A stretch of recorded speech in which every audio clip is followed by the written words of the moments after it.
start I got an email on it. I mean, I read this. our Legislative and Policy Committee meeting for today, February 9th. We can please have a roll call. Howard. Here. Ballich. Here. Callender. Harris. Here. Moran. Here. Parker. Here. Rice. Here. Hart. Here. We also have Democratic Caucus Chair, Herb Brooks. Okay. Liz, can you start us with the Pledge of Allegiance? I pledge allegiance to the flag of the United States of America and to the republic for which it stands, one nation, under God, indivisible, with liberty and justice for all. We can have approval of minutes for our regular meeting on January 12th. So moved. Second. All in favor? Motion carries. Okay. Great. We just have a few of the reports with the for your review, and our Senate calendars, and our legislative update with an added document. I didn't know if, Brent, you had anything to add with that, with our, not much stuff. Sure to answer any questions. Okay, well, yeah, crickets. Okay, next we will go right on to our electronic recycling. If you'd like to please come up and... Morning. Morning. So, legislatively,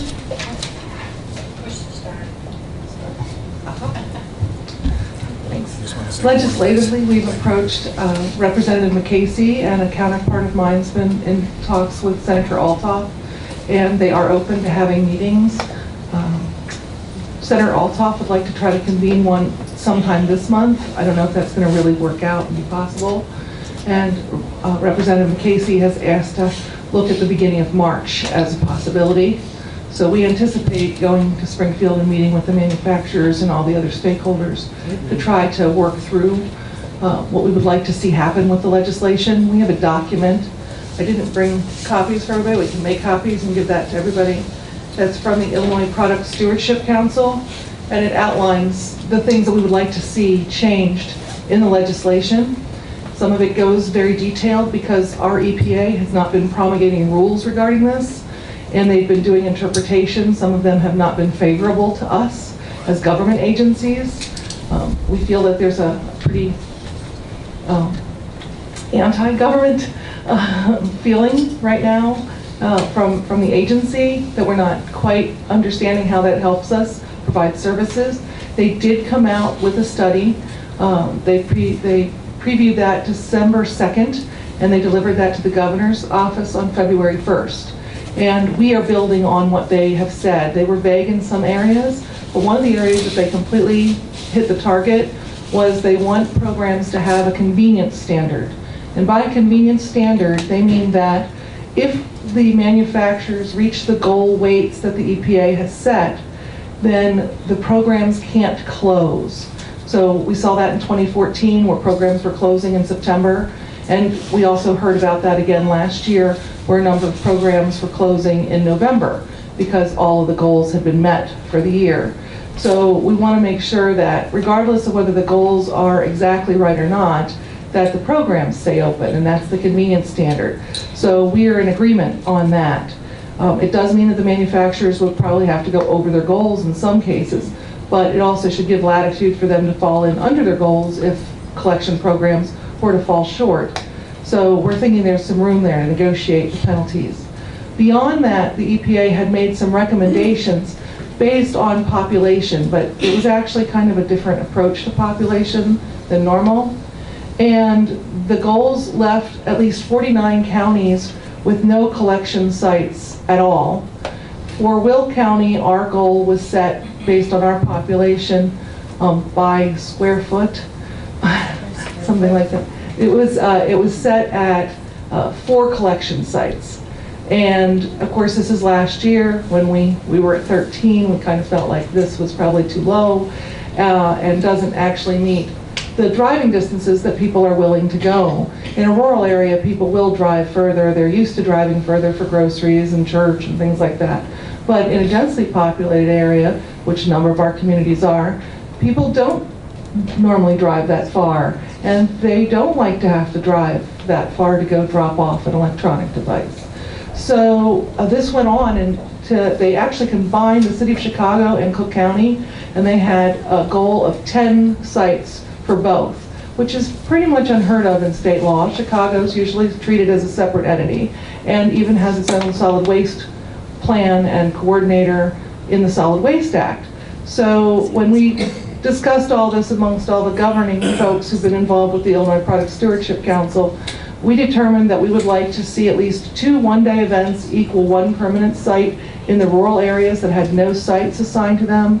And then we would like to double the number of sites for all the other counties based on their population. So for us, that would take us to 8 as a goal. We should have 8 sites minimum. And for Cook County, based on discussions we had with those folks, they really felt that 30 should be the goal, 15 for the city of Chicago, and 15 for the suburban areas, which those populations are actually very similar. So that was some of the things that came out, and you'll see that in this document, so I'll make sure I get copies to you so you have that. But this is the plan that we hope to move forward with. We need better reporting requirements.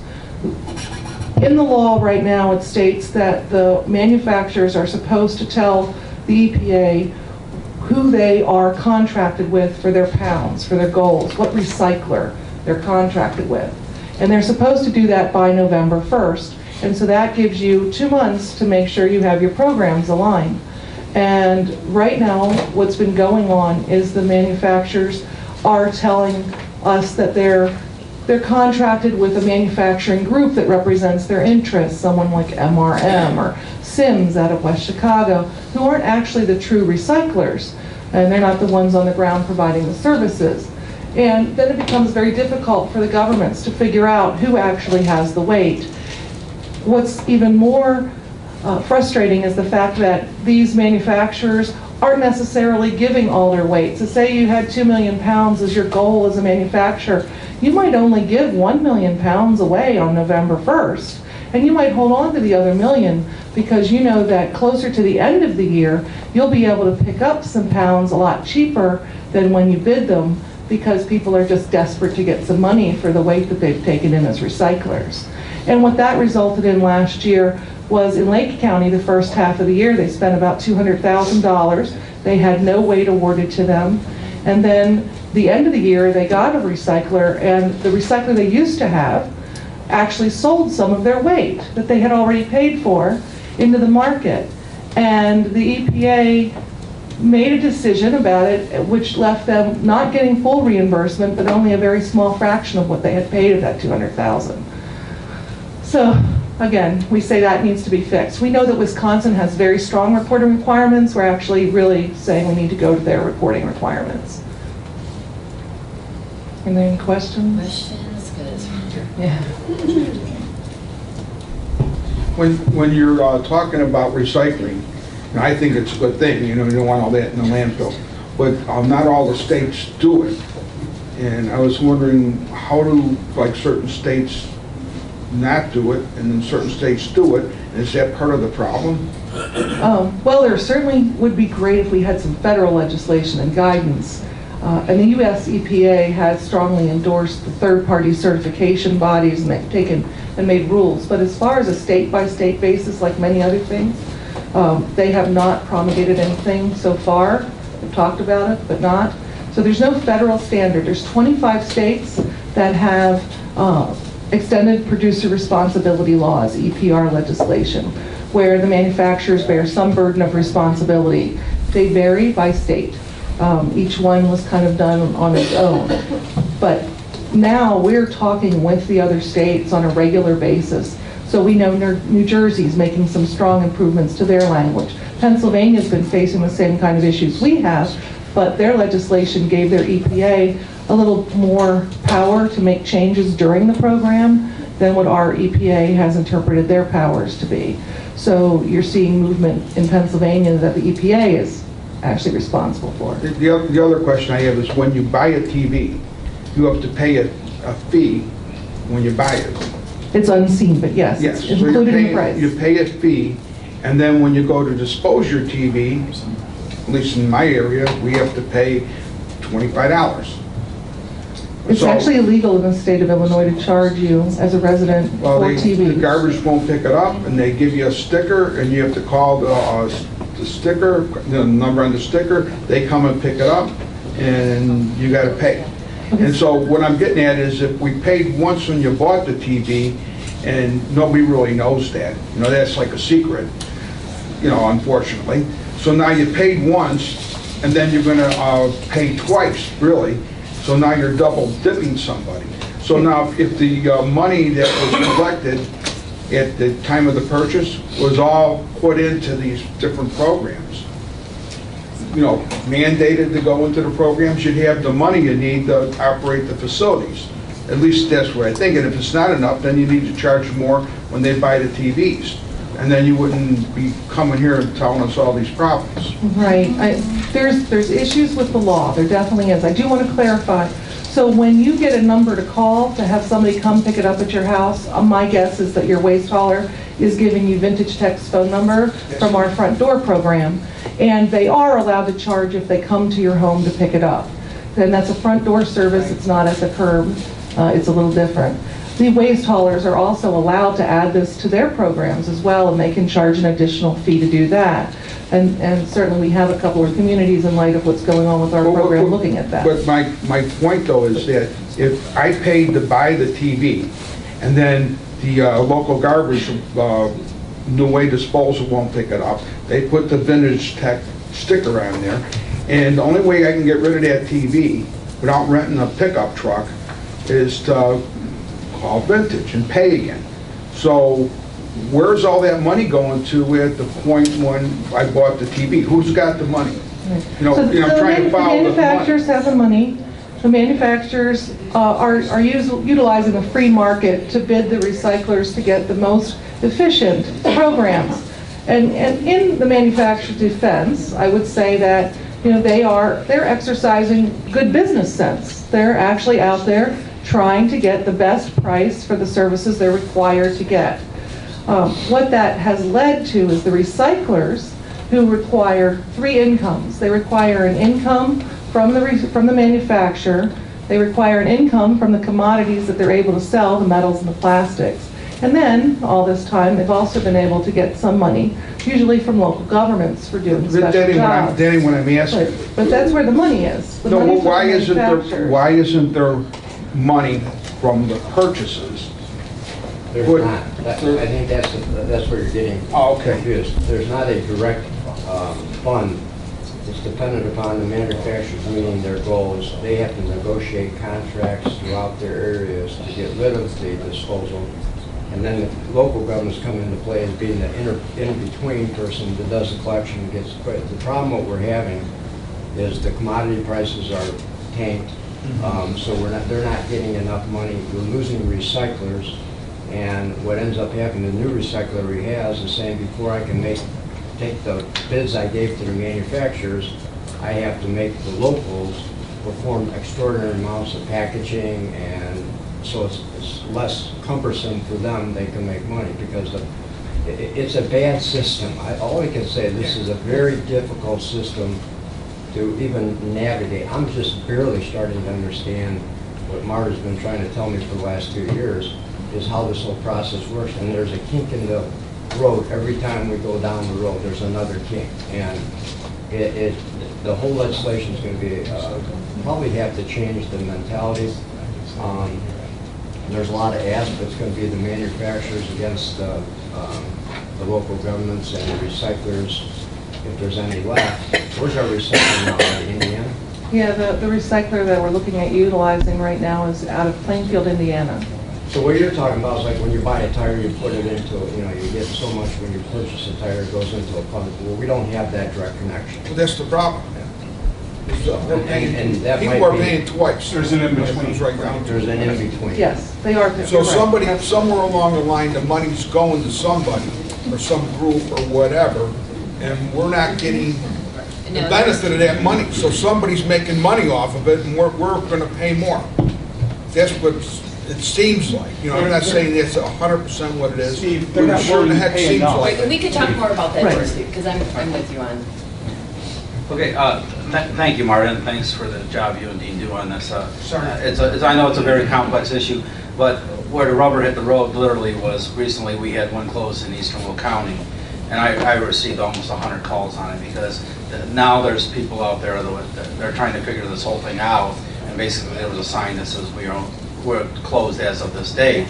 Now, we've already have TV showing up in the woods. I actually cut through Plum Valley on the way here. Actually, there was TV laying in a ditch already. So I mean, and printers, and we're getting all kinds of stuff out in the country out there.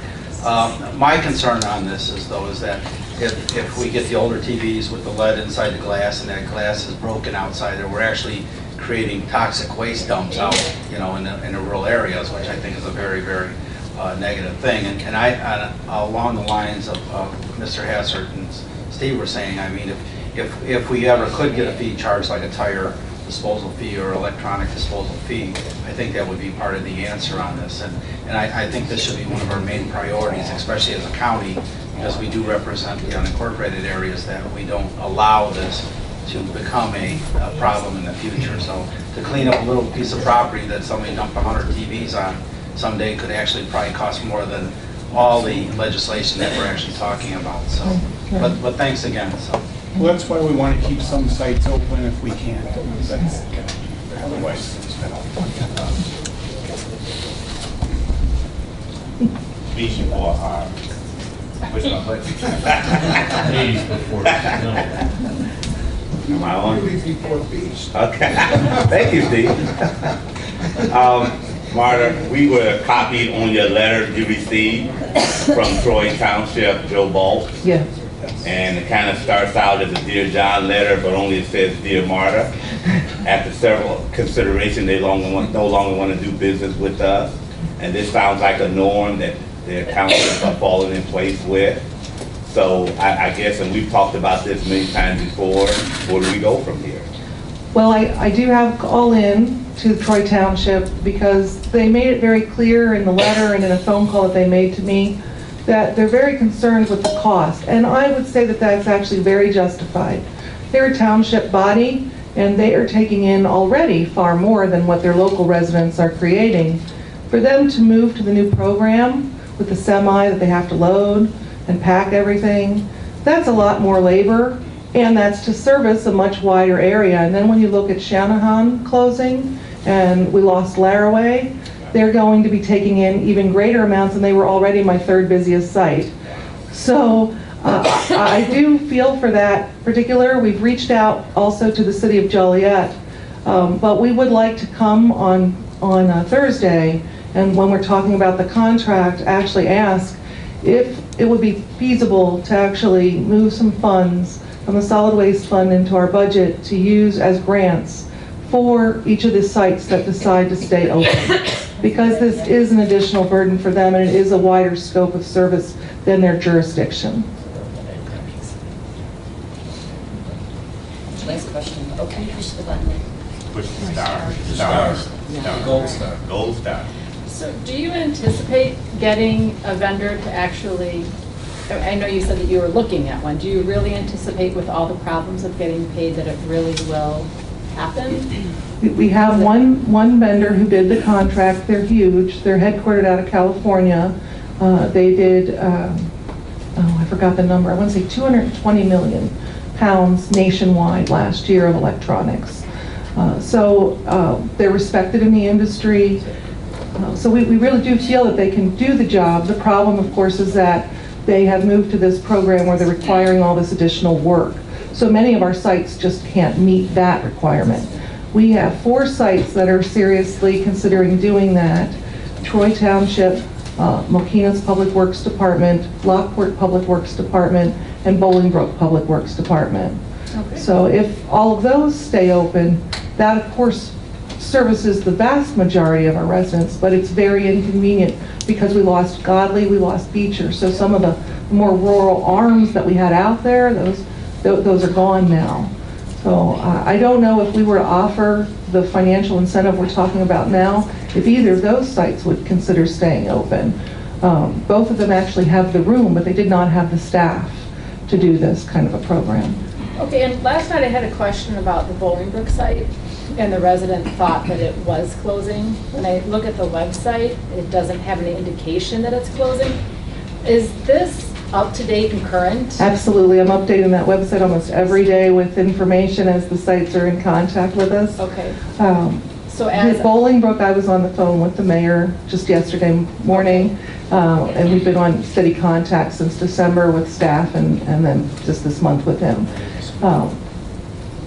Honestly, I mean, some of our communities are weighing between going with their waste hauler, collecting it curbside, and then going to stay with this program. Collecting it curbside would service their immediate needs for their residents, but it's extremely expensive. So that's part of what Bolingbrook's going through right now. And in many communities, that would not service the apartment residents. So on this nice table that you do, which is really wonderful, do you think it could have the last updated date so that you know that it's current? I could do that. That's a great idea. Thank you. I could do that.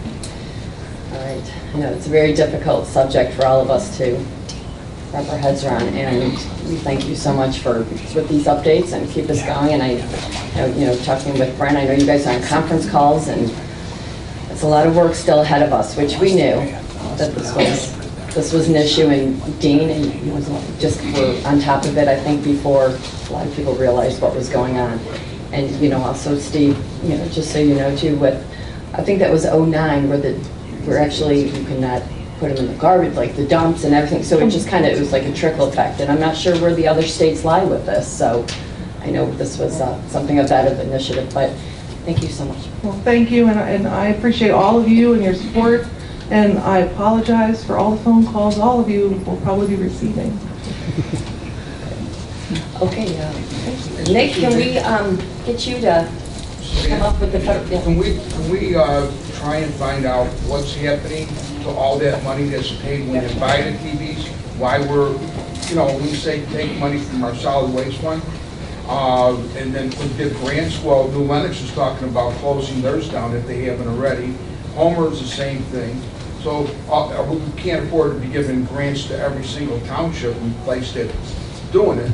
So now you're going to pick and choose, and you're going to get a lot of angry people because why did you pick them and not me? So, I think it's on our part we should find out where the money is, because that's the whole problem. The money's paid at the purchase. Okay. Now all of a sudden there's no money. We can talk about this after, Steve. Absolutely. I think that's what we got to find out, and then address that issue first, and find out where the money is, and make sure we get our money. No, we could definitely after the meeting we could talk about that. Right, Keene? Absolutely. Okay. Thank you. You're on, Nick. Good morning. I'm here on behalf of Smith Dawson Anders, couldn't be on the call today, so I'm going to run through the federal agenda real quick for you. This is last year's product, so this year's agenda will look something like this, maybe different design, but I'm just going to do a high-level overview. Maybe it's best if I just run through the entire thing, unless there's a pressing question, and then we can take questions then. So Yeah, because I think we were all. Because we were all here when we were getting out with the priorities, and right. We can kind of high level. Okay, so the book is broken up into broad categories. Authorization, if there's federal legislation that has to be reauthorized. In the past, we had the WIA bill or the WERDA bill. Regional priorities is another section focusing on specific regional priorities for Will County. Federal programs deal with specific federal programs that we're either asking for a change or just highlighting a need in Will County. Then there's another section on county projects, which those tend to be road projects or other specific things. And then we have a section just on general county information, all about Will County and our county board, county executive's office contact information. And that's really for the staff in DC, because even though we have very good congressional offices both in DC and the district, sometimes the DC staff isn't always as familiar with Will County, so we put that in there just so they have a little better understanding of the districts their members represent. So just high level, going through the authorization, we have a section on transportation funding. Obviously, the transportation bill was approved. Not as much funding as a lot of folks wanted, but we touch on that. And one of the things we've all been talking about for a number of years is freight. Freight movement is such a big issue in Will County, impacting our residents, our businesses. So fortunately that was included, so we are gathering our federal priorities, working with the different groups in Will County but we're just focusing on that because that rulemaking is ongoing, and that will impact how those funds are distributed, so we want to be engaged in that. And between now and when we take our trip in April, we're going to firm a lot of that up so we can talk about specific projects that Will County is supporting. The next section is the WRDA bill, which was reauthorized, and as you may have heard at other committees, we are doing a feasibility study currently for the DuPage River, running through DuPage County and Will County. This is a two-step process. You do the feasibility study first, which has to be authorized and granted by Congress, but then once you do the study, that report comes back up to the Congress for actual authorization of the project. So we're spending no more than $3 million total, that's with federal and local money, to do this feasibility study, which there's a lot of benefits that, which we've talked about other committees, that will come just by that work. But the goal of it is to show that any additional work will be worth the investment of resources, and then that, again, goes back to the Congress. So we're talking about that and keeping our members abreast of that because some of them may not know of that ongoing work. So the next section falls under the regional priorities, and this is the investing in manufacturing communities. This is, as you probably a lot of you remember, a couple years ago we were designated the Chicagoland region. This is for the Chicago Metro Metals Consortium, but this is also spurred along a regional economic development effort. Cook, Chicago, and the Collars are all involved in, so this is just kind of highlighting some of that. The reauthorization of our region has not happened yet, but we're still hoping that will happen. So that's just talking about that issue. Next section is agriculture. As we all know, ag is important, the exports, so anything that helps increase the flow of exports, and that kind of overlaps with transportation, so we just talked about that. If you look through this, you got a copy that was a marked up copy, so I apologize for that. I didn't send it, but we're fact checking some of the numbers just to make sure they're all current, so in the final draft it'll all be in there. So next section, Humboldt Road Bridge. We've talked about this quite a bit. This obviously ties in with our intermodals and our ag, and just overall transportation, public safety, getting people in and out safely and getting them off other roads. So we want to just keep that in front of the congressmen and senators. There is Tiger grants that will be part of this new transportation bill, so that's a potential funding source if it's not funded privately. Next section, tax-exempt municipal bonds. There's been a move in Congress to remove the tax-free bonds for municipalities and counties. Obviously, that wouldn't be good for us, so it would hinder a lot of our projects. So, and that's something that I believe NACO has been a big support. There's a couple of these issues that are NACO issues, and then sometimes we say, well, NACO's already doing these issues, but our congressmen and senators have told us they like to hear the local impacts. So when they're on the floor, they can talk about communities in their district. So we're trying to put some local feel for that. Next one is Marketplace Fairness Act. This is another NACO issue. The current system favors online retailers over brick and mortar businesses, which obviously our local businesses are impacted. We do have some online businesses, obviously with Amazon and the others, but we have a lot of mom and pop and mid-sized businesses that are impacted negatively by online retailers, and it ultimately has an impact on tax collections for the local municipalities, so we're talking about that. Waters of the United States definition, this is kind of an ongoing issue that we've had in previous agendas. Maybe a good intention initially, but it has far-reaching consequences, so we're speaking out about that because this expanded definition of waters could impact some of our very local ponds and other water systems, so that's a NACO issue too. Cadillac tax is the next one. Fortunately, that was pushed back, so it won't impact us as soon as possible, and there's been talk that maybe that will be removed altogether, but we're going to be actively opposing that as far as we want to push it back or eliminate it because it has a significant impact to county government. Next item is substance abuse issues in Will County. Will County was a leader, I would argue, 5 or 6 years ago when we went and visited the National Drug Control our Office of National Drug Control Policy, they were at that time more focused on meth labs, which is a problem in lots of parts of the country. They were not as focused on heroin, and we were seeing the initial spike of heroin overdoses and deaths. Fortunately, they've definitely come around. The president has proposed additional dollars for opiate addictions in his budget.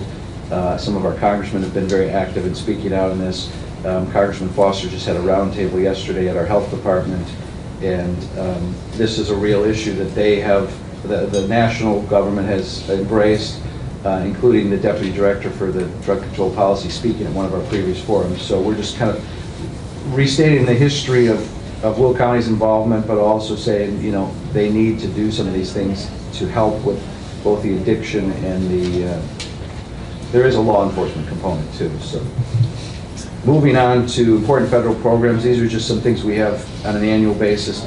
The Will County Community Health Center and all the positive work they do, that's federally funded. Community development block grants, we've had a lot of success over the years.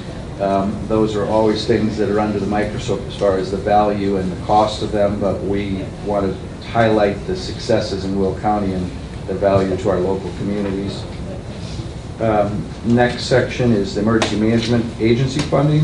We touch on a number of areas here: Port Security Grant Program, Hazardous Materials Preparedness Grant Program, and the Urban Area Security Initiative. This is an ongoing issue that's probably going to be a long-term battle, but parity in funding, or getting fairness in funding, when we talk about Homeland Security, the UASI, which is the Urban Area Security Initiative, is based on the metropolitan areas.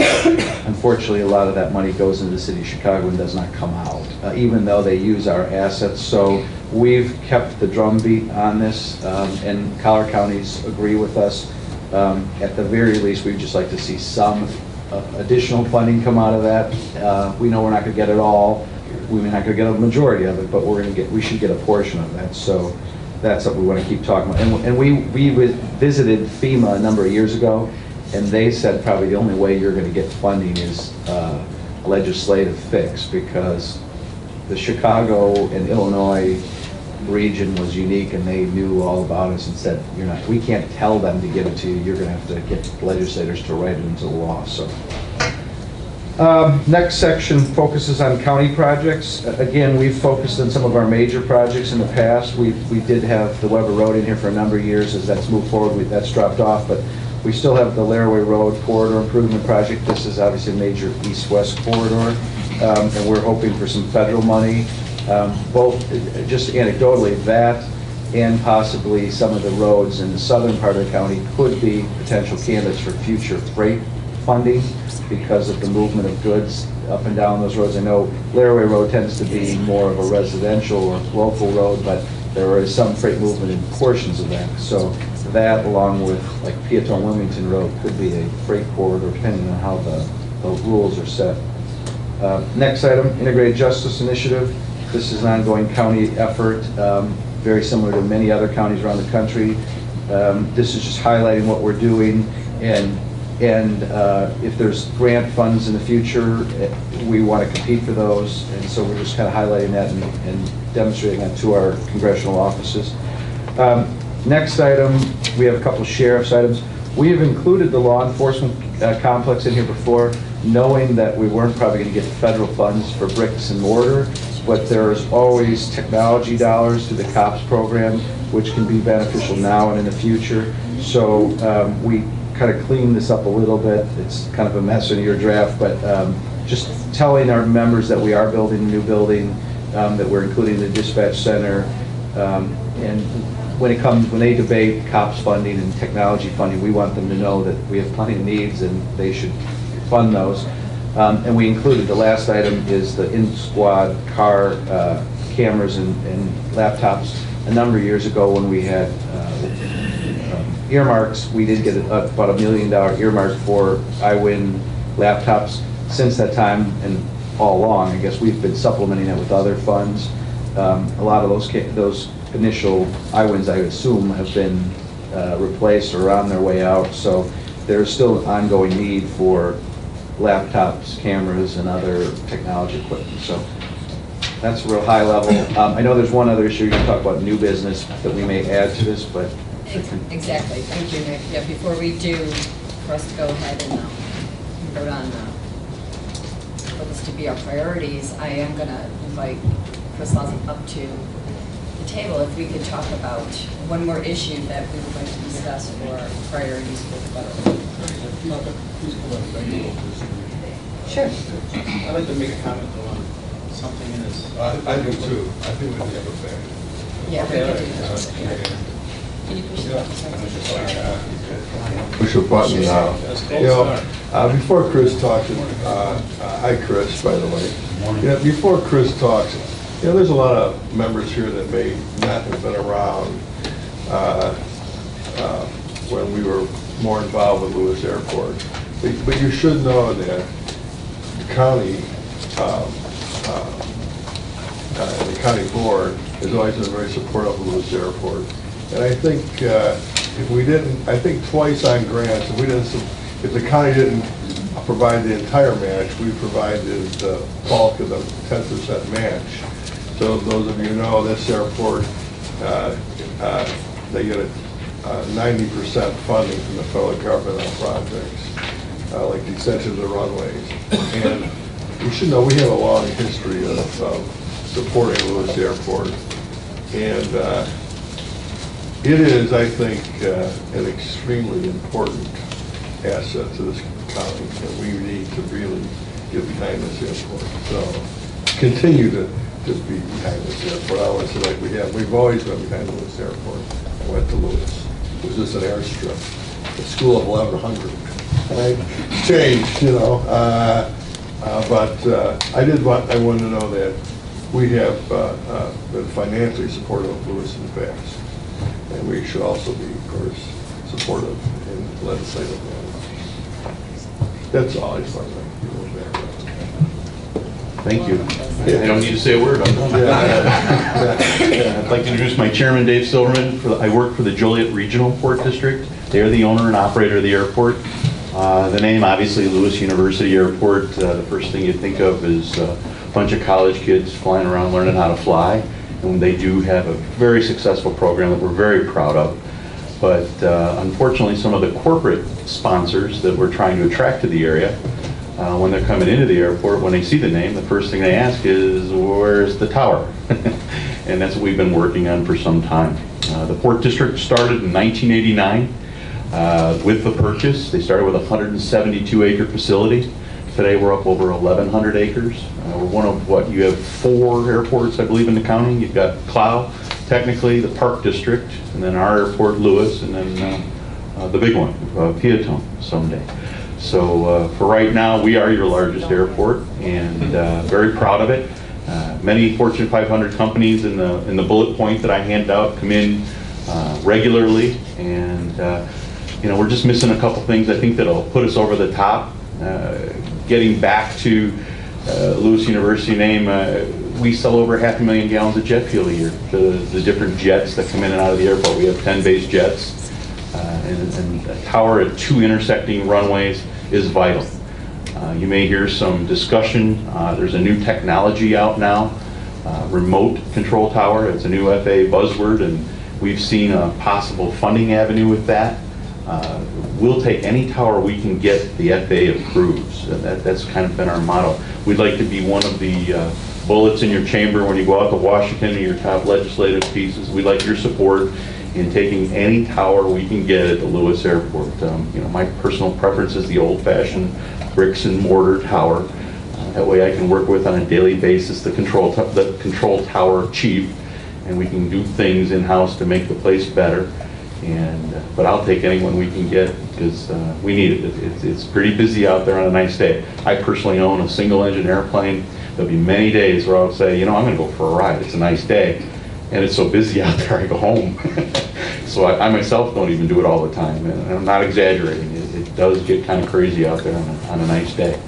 So thank you very much for allowing us to make a short presentation to you. And if there's anything I can do, let me know.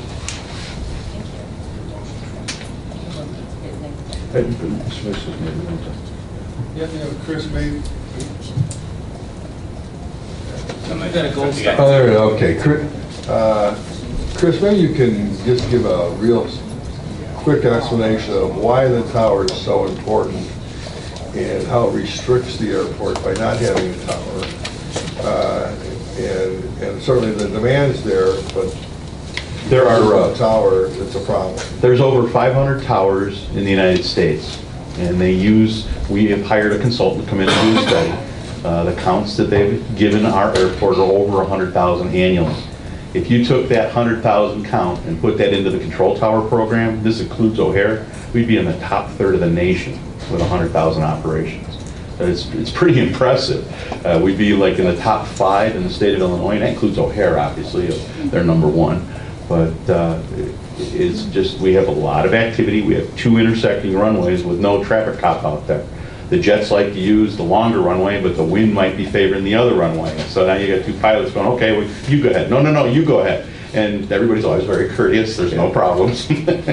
But it does get to a point where we need a traffic cop out there once in a while. In our some,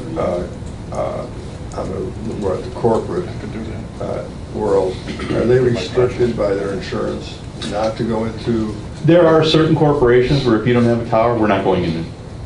We are fortunate, that Caterpillar doesn't have that. Some time back, you probably helped us pay for the project when we made the 6,500-foot runway extension, where Caterpillar went with us to Washington saying, get these people a longer runway. We're flying in people that are buying the world's largest mining equipment from all over the world, and we can't land in Will County. And we were very successful. It was a common, effort from everybody, the county, the state. So we're very happy to be to this point. We've created a good problem.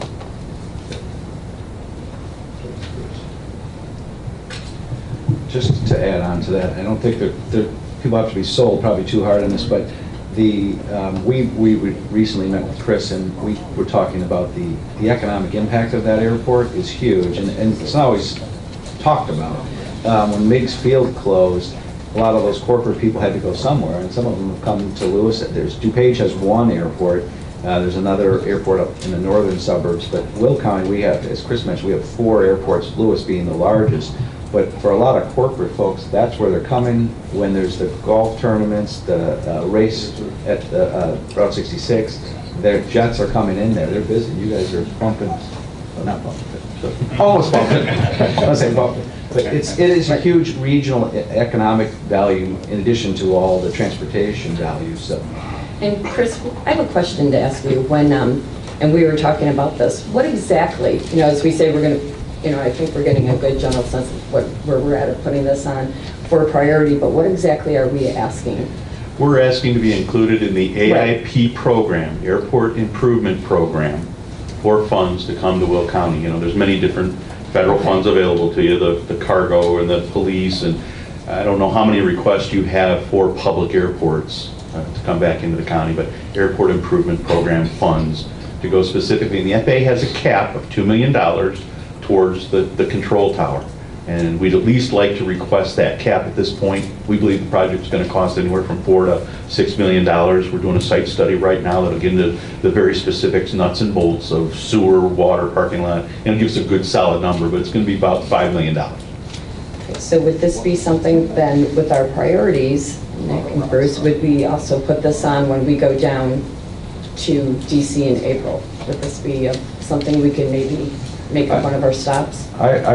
Based on what Chris has here, we could come up with something very simple that highlights their success in the current numbers, I think, and the economic value and all that, but also include language that specifically says Will County is supportive of inclusion in the AIP program for towers specifically, because that's really what they're looking for.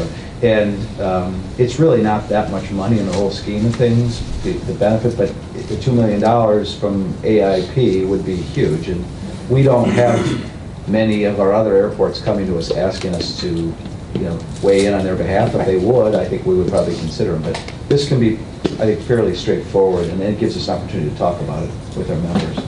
But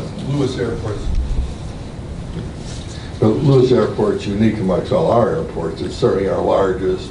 It's capable of taking a larger aircraft where the others are not. It has cross runways where the other are not. So I want folks to recognize the fact that Lewis Airport is much different than our other airports. It basically has the potential for as a commercial airport, commercial traffic, and certainly I also think it has potential also to handle maybe some freight on a limited basis. Can't take those big planes, but it can just about take about any other plane. So I think Lewis is a kind of standalone. You know, Chris, I do have one other question. I agree that I'd love to see a tower out there. Maybe you can talk a little bit. I know Congressman Lipinski has been very supportive. And he's a good congressman to be supportive. And he's talked about this remote control system. It's basically almost on a test or It's an innovative program. It's neat. It offers things that are not available today in a current control tower. They have infrared technology. If a deer walks out onto close to the runway, if you have the infrared turned on, you can see it. Or if you can't see it because of fog from where the controller's vantage point is, if you have the infrared turned on, you can see the airplane because of the heat that's generated from the engines. It's phenomenal. They can tag on the glass on the program what the airplane's end number is and comes around and lands. It's phenomenal. It's cutting edge technology, and it'll be interesting to see, and this is my reservation in the whole thing, it'll be interesting to see how long the FAA will take to certify it. Yeah, because the controller is not at the airport, he's at a remote site, doing multiple airports. And the reason I'm asking is it worth us talking about when we do go to Washington or ask to be included in the program in the absence of a brick and mortar tower? I'm just wondering how that fits in. We've asked the congressman to look at both ways, and we'll make a decision with it. But again, it would be my preference, sir, honestly, to go for a bricks and mortar tower. I'm just wondering if we should mention that we still support it in absence of a brick and mortar. In 2008, we submitted a benefit cost analysis so that you get a guy to run the numbers on, does it justify the FAA to supply controllers to this tower? And we passed the litmus test. You have to be 1.0 or greater. We're at 1.23. So we were already accepted into the program. You make sure we have all that information too. Yes, It's always nice to have with us when we go visit. No, yes, sir. Okay, thanks again. Thank you. Question, if it's not approved by the FAA, then how can? We are one of 5 airports in a queue right now to be approved. And we're asking the congressman to help us get that pushed over. And in fact, one of the 5 was just allowed into the program. So we're down to 4 now, I guess. So we're looking forward to it. Thank you, Chris, very much. We appreciate this information. Yes, thanks. Do we need to go ahead and make a motion to go and add this onto our priority and then go? Oh, motion. Okay, second. All in favor? Aye. Motion carried. Okay. We could go ahead and go into that for a vote and then discussion or agenda. Okay. We can have a motion for approval for the federal agenda? Second? All in favor? Okay, discussion? Yeah. How come Mr. Wilson's got a gold star and I got a silver one? I don't know. Because in my book, you're number 1. It's gold, by the way. I just wanted to make a remark here. Actually, in the January issue of the NACO newspaper, on page 6, there's a rural road safety.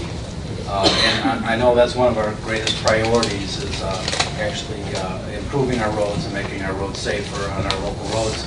The comment that I'd like to remark in it, though, is if you actually read the article, what it's going to say is that the fatality rate is 3 times higher on local roads than it is on the interstate system. So I think it is a priority, as it always has been, to actually make our roads safer. And I think it's imperative now that we do it because of the heavy freight moving through the county. I think we have a very unhealthy mix of school buses out there right now and heavy trucks hauling freight. I know on County Line, when I come up there today in Peatone, Wilmington, Blacktop, there's school buses stopped with trucks stop behind them, and it's only going to take one truck driver napping or dozing or something behind the wheel, and there's going to be a catastrophic event. So I think this is something that we, always continually to push real hard, and I know Suzanne does a great job on it, identifying that. But again, it's in the copy of the latest NACO newspaper, so it's a great article. Okay. Jim?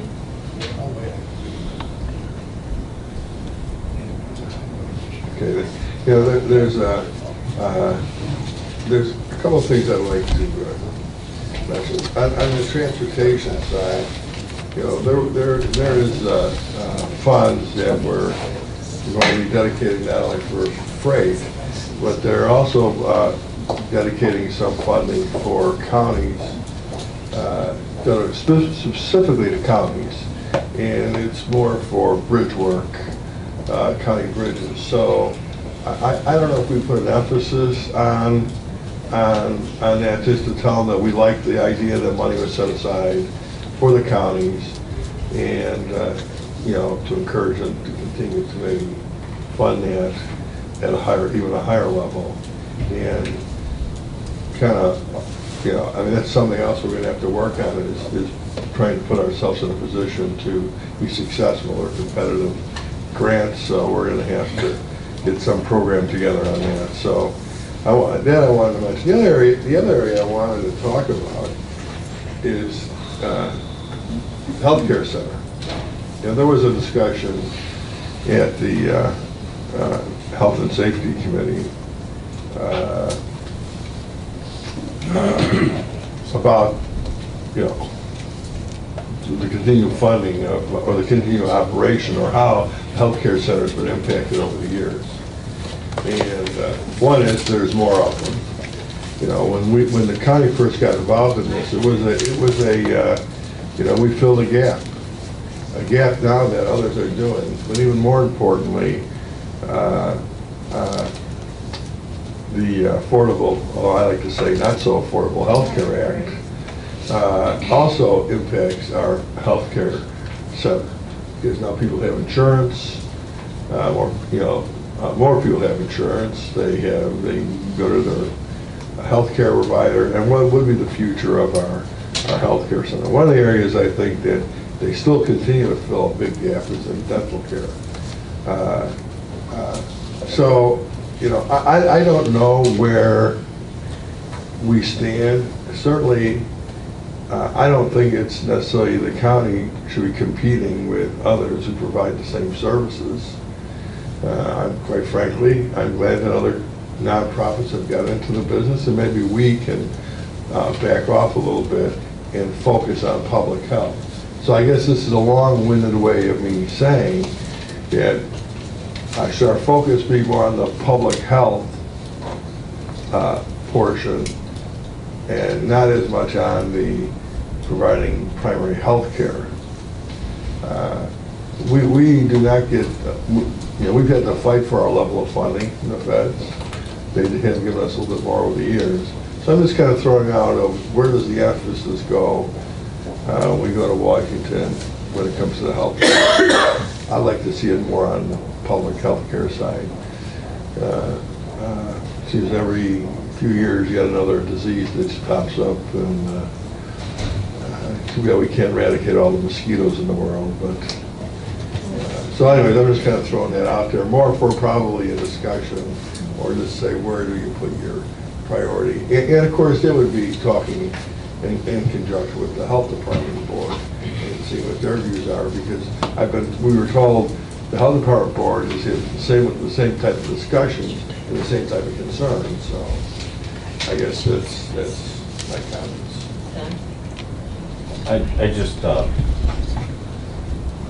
I agree that there's more people insured under the ACA now in Illinois.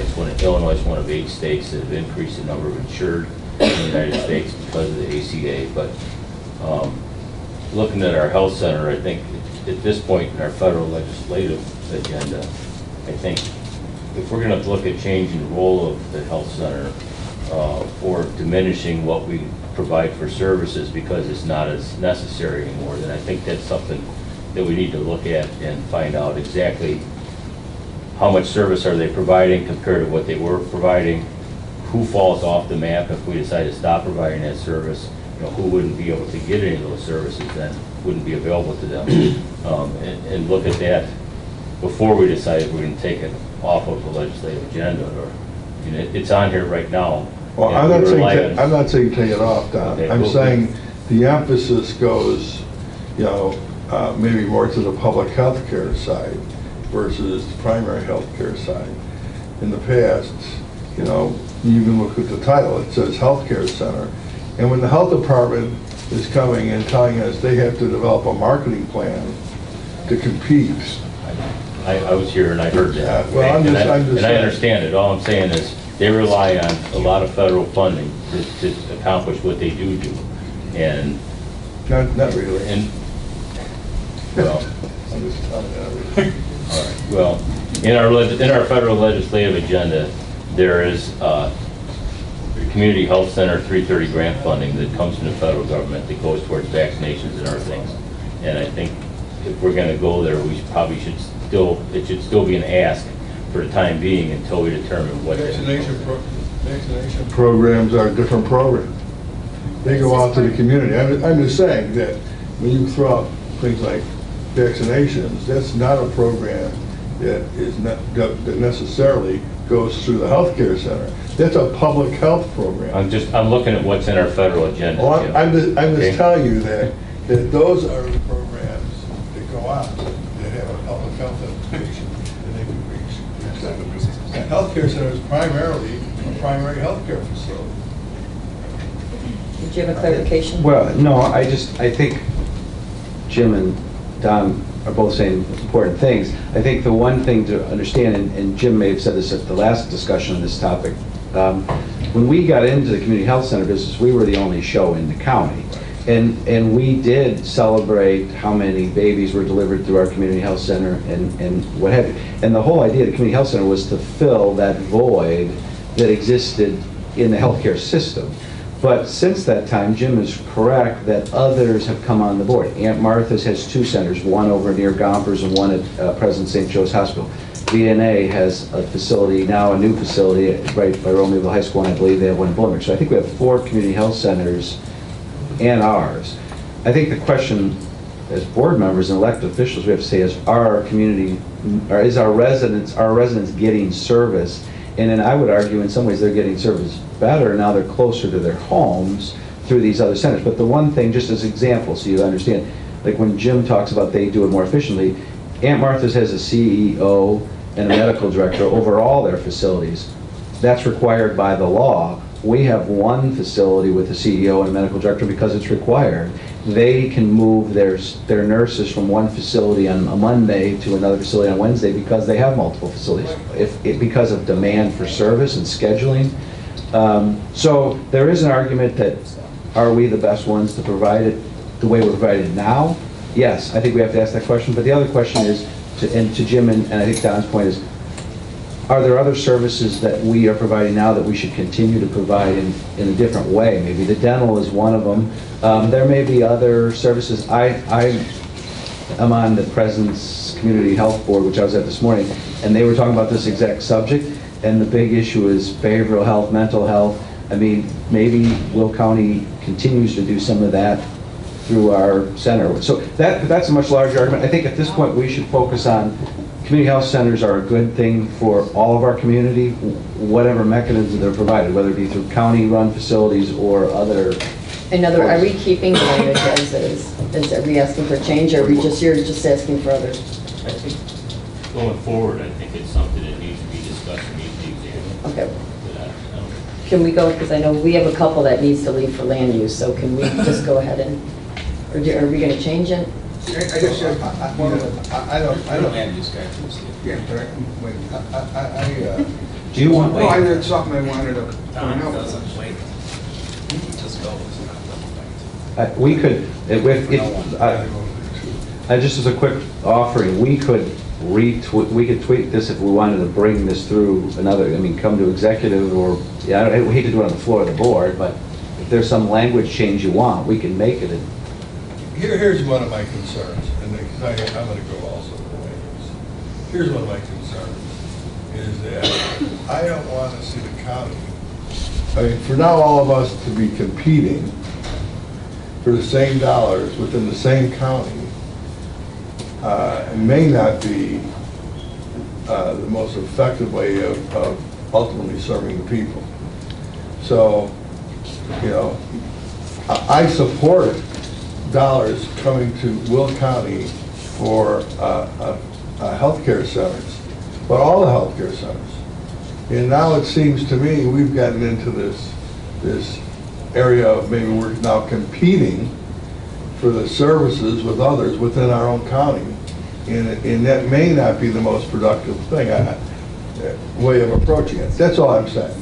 So, I mean, I agree, Don, this is something that's probably going to go down the line a little bit, but we have to start this discussion and how we approach the dollars. So that's all. Yep, absolutely. Should we go ahead for a vote?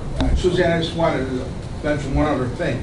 At the Public Health Committee, Jim brought it up, and it's something that we need to look at also. Oh, no, we are going to look at But this. what about, we give Aunt Martha's say, the ability to operate our facilities. That might be more cost effective and work out better. Yeah, this So, I is mean, the, that- right. That's This something is that we need to talk about too. Right, yeah, but not on the legislature. Okay. Okay, all in favor? Aye. Okay. Motion carries.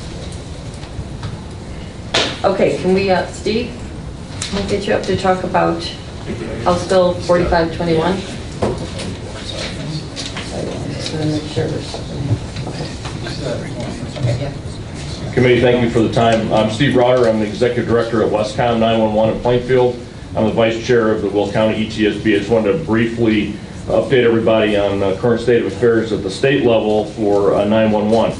We're currently faced with House Bill 4521, which is a sweep bill that we're included in, and don't want to dwell on it a whole lot because a bunch of different disciplines are involved with those sweeps. But for 911, I just want to bring up the fact that if this goes through, this will be the 9th year in a row that the state of Illinois has swept 911 funds.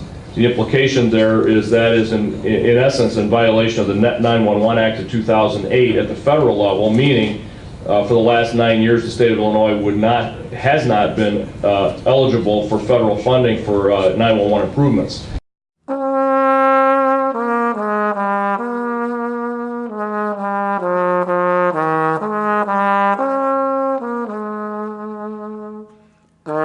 We shall meet, but we shall miss him. There will be one vacant chair.